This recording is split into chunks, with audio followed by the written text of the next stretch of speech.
শুভকামনা নিয়ে একটা গল্প বলে আমি 6 নম্বরে যাচ্ছি। এক লোক মাগরিবের নামাজের আগে তার বন্ধুর জন্য দোয়া করতেছে, আল্লাহ আমার বন্ধুকে তুমি একটা সুন্দরী, রূপবতী, গুণবতী, নেককার, মুতিয়া, কানেতা, জামিলা, রায়া, একজন রূপবতী নেককার স্ত্রী দাও আল্লাহ। কতদিন ধরে তার বিয়েটা ঝুলে আছে, আল্লাহ তুমি ব্যবস্থা করে দাও, সুন্দরী, নেককার, আল্লাহওয়ালা। তো সে তো তার বন্ধুর জন্য প্রাণ ভরে দোয়া করতেছে, আর তার স্ত্রী ওয়াইফ পাশেই ইফতারি রেডি করতেছিল। এই দোয়া শুনে মহিলা তো তেলে বেগুনে জ্বলে উঠছে, দৌড়ে আসে বলছে, এই তুমি কিসের দোয়া করো, রাখো। সে বেচারা মোনাজাতের মধ্যে তো ভরকে গেছে, ভয় বলে কি হইলো, আমি তো দোয়া করতেছি আমার বন্ধুর জন্য। তো মহিলা বলে, তুমি কি মনে করছো আমি হাদিসটা জানি না?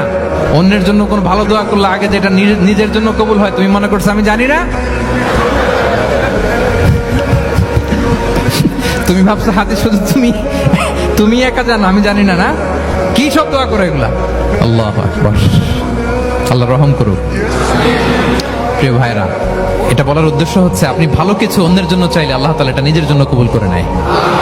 তাহলে অন্যের জন্য কল্যাণ কামনা করা, এটা হচ্ছে হৃদ্যতা, ভালোবাসা, সুসম্পর্ক বানানোর 5 নাম্বার টিপস।